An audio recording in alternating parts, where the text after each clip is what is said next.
ஆண்டவரும் இரட்சகருமாகிய இயேசு கிறிஸ்துவின் தூய நாமம் மகிமைப்படுவதாக.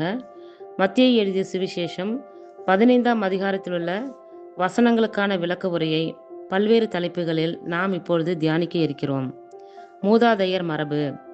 அதற்கு பிறகு பரிசேயரும் மறைநூல் அறிஞரும் எருசலேமிலிருந்து இயேசுவிடம் வந்து, உம் சீடர் மூதாதையரின் மரபை மீறுவது ஏன்? உணவு அருந்தும் முன் அவர்கள் தங்கள் கைகளை கழுவுவதில்லையே என்றனர். அவர் அவர்களுக்கு மறுமொழியாக, நீங்கள் உங்கள் மரபின் பொருட்டு கடவுளின் கட்டளையை மீறுவது ஏன்? கடவுள் உன் தந்தையையும் தாயையும் மதித்து நட என்றும், தந்தையையோ தாயையோ சபிப்போர் கொல்லப்பட வேண்டும் என்றும் உரைத்திருக்கிறார்.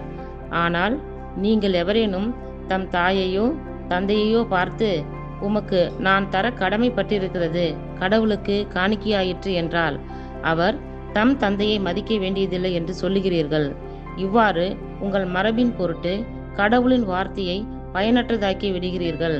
வெளிவேடக்காரரே, உங்களை பற்றி பொருத்தமாகவே ஏசாயா இறைவாக்கு உரைத்திருக்கிறார். அவர், இம்மக்கள் உதட்டினால் என்னை போற்றுகிறார்கள், இவர்கள் உள்ளமோ என்னை விட்டு வெகு தொலைவில் இருக்கிறது. மனித கட்டளைகளை கோட்பாடுகளாக கற்பிக்கின்றார்கள், இவர்கள் என்னை வழிபடுவது வீண் என்கிறார் என்றார். மேலும் இயேசு மக்கள் கூட்டத்தை தம்மிடம் வரவழைத்து அவர்களை நோக்கி, நான் சொல்வதை கேட்டு புரிந்து கொள்ளுங்கள். வாய்க்குள் செல்வது மனிதரை தீட்டுப்படுத்தாது, மாறாக வாயிலிருந்து வெளிவருவதே மனிதரை தீட்டுப்படுத்தும் என்றார்.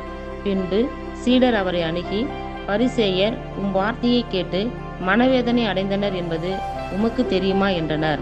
இயேசு மறுமொழியாக, என் விண்ணக தந்தை நடாத எந்த நாற்றும் வேரோடு பிடுங்கப்படும். அவர்களை விட்டுவிடுங்கள். அவர்கள் குருட்டு வழிகாட்டிகள். பார்வையற்ற ஒருவர் பார்வையற்ற வேறொருவரை வழிநடத்தினால் இருவரும் குழியில் விழுவர் என்றார். அதற்கு பேதுரு அவரை நோக்கி, நீர் சொன்ன உவமையை எங்களுக்கு விளக்கும் என்றார். இயேசு அவரிடம், உங்களுக்கு இன்னுமா புரியவில்லை? வாயுனுள் செல்வது அனைத்தும் வயிற்றினுடைய சென்று கழிப்பிடத்தில் வெளியேற்றப்படும் என தெரியாதா? வாயினின்று வெளிவருபவை உள்ளத்திலிருந்து வருகின்றன, அவையே மனிதரை தீட்டுப்படுத்துகின்றன. ஏனெனில் கொலை, விபச்சாரம், பரத்தமை, களவு, பொய்ச்சான்று, பழிப்புரை ஆகியவற்றை செய்ய தூண்டும் தீய எண்ணங்கள் உள்ளத்திலிருந்து வெளிவருகின்றன. இவையே மனிதரை தீட்டுப்படுத்துகின்றன. கை கழுவாமல் உண்ணுவது மனிதரை தீட்டுப்படுத்தாது என்றார். கானானிய பெண்ணின் நம்பிக்கை. இயேசு அங்கிருந்து புறப்பட்டு தீர், சீதோன் ஆகிய பகுதிகளை நோக்கி சென்றார். அவற்றின் எல்லை பகுதியில் வாழ்ந்து வந்த கானானிய பெண் ஒருவர் அவரிடம் வந்து, ஐயா, தாவீதின் மகனே, எனக்கு இரங்கும், என் மகள் பேய் பிடித்து கடுமையாய் பாதிக்கப்பட்டிருக்கிறாள் என்று கதறினார். ஆனால் இயேசு அவரிடம் ஒரு வார்த்தை கூட மறுமொழியாக சொல்லவில்லை. சீடர்கள் அவரை அணுகி, நமக்கு பின்னால் கத்திக்கொண்டு வருகிறாரே, இவரை அனுப்பிவிடும் என்று வேண்டினார்கள். அவரோ மறுமொழியாக, இஸ்ரேல் குலத்தாருள் காணாமற் போன ஆடுகளாய் இருப்போரிடமே நான் அனுப்பப்பட்டேன் என்றார். ஆனால் அப்பெண் அவர் முன் வந்து பணிந்து, ஐயா, எனக்கு உதவி புரியும் என்றார். அவர் மறுமொழியாக, பிள்ளைகளுக்குரிய உணவை எடுத்து நாய்க்குட்டிகளுக்கு போடுவது முறையன்று என்றார். அதற்கு அப்பெண், ஆம் ஐயா, ஆனாலும் தங்கள் உரிமையாளரின் மேசையிலிருந்து விடும் சிறு துண்டுகளை நாய்க்குட்டிகள் தின்னுமே என்றார். இயேசு மறுமொழியாக, அம்மா, உமது நம்பிக்கை பெரிது, நீர் விரும்பியவாறே உமக்கு நிகழட்டும் என்று அவரிடம் கூறினார். அந்நேரமே அவர் மகளின் பிணி நீங்கியது. இயேசு பலவகை நோயாளர்களுக்கு குணமளித்தல். இயேசு அவ்விடத்தை விட்டு அகன்று கலிலிய கடற்கரை வழியாக சென்று அங்கே ஒரு மலையின் மீது ஏறி அமர்ந்தார்.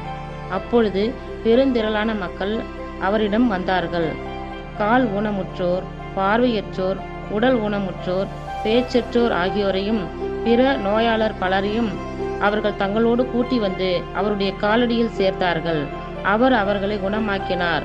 பேச்சற்றோர் பேசுவதையும், உடல் ஊனமுற்றோர் நலமடைவதையும், பார்வையற்றோர் பார்க்கிறதையும் கண்டு மக்கள் கூட்டத்தினர் வியந்து இஸ்ரேலின் கடவுளை மாட்சிப்படுத்தினர். 4000 பேருக்கு உணவு அளித்தல். இயேசு தம் சீடரை வரவழைத்து, நான் இம்மக்கள் கூட்டத்தின் மீது பரிவு கொள்கிறேன். ஏனெனில் 3 நாட்களாக இவர்கள் என்னுடன் இருக்கின்றார்கள். உண்பதற்கும் இவர்களிடம் எதுவும் இல்லை. இவர்களை பட்டினியாய் அனுப்பிவிட நான் விரும்பவில்லை. அனுப்பினால் வழியில் தளர்ச்சி அடைந்து விடலாம் என்று கூறினார். அதற்கு சீடர்கள் அவரிடம், இவ்வளவு பெரிய மக்கள் கூட்டத்திற்கு அளிக்க போதுமான உணவு நமக்கு பாலை நிலத்தில் எங்கிருந்து கிடைக்கும் என்று கேட்டார்கள். இயேசு அவர்களை பார்த்து, உங்களிடம் எத்தனை அப்பங்கள் உள்ளன என்று கேட்டார். அவர்கள், 7 அப்பங்கள் உள்ளன, சில மீன்களும் இருக்கின்றன என்றார்கள். தரையில் அமருமாறு மக்களுக்கு அவர் கட்டளையிட்டார்.